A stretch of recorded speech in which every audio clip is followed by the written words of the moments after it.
जास्त थंड वस्तू इथे ठेवू शकता. आईस बनवू शकता. आईस ट्यूब याच्यामध्ये बनते. ठीक आहे. पाणी वगैरे भरून ठेवायचं आणि आईस ट्यूब पाहिजे असेल फक्त रोज ठेवायचं त्याच्यामध्ये पुरवतात. ठीक आहे.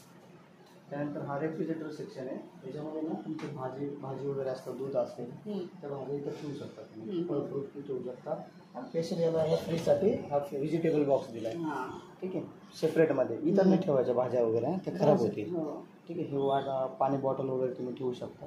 मोठ्याला बिग असेल तर इथं ठेवायचं, स्मॉल असेल तिथं. ठीक आहे. हे मिडियम आहे. तुम्हाला जशी कुलिंग पाहिजे ह्या बॉक्समध्ये केक वगैरे आणले तुम्ही वगैरे तुम्हाला नॉर्मल टेम्परेचरमध्ये पाहिजे असेल तर इथं ठेवू शकता. ठीक आहे. त्यानंतर इथं मिडियम ठेवायचं. ठीक आहे. जर तुम्हाला याच्यामध्ये जास्त कुलिंग पाहिजे असेल, स्टोरेज जास्त आहे तर हाय बी करू शकता त्याला, आणि जर कमी असेल तर लो पण करू शकता. इथं मिक्स ठेवायचं म्हणजे दोन्हीकडे सारखे हवं आहे. ठीक आहे.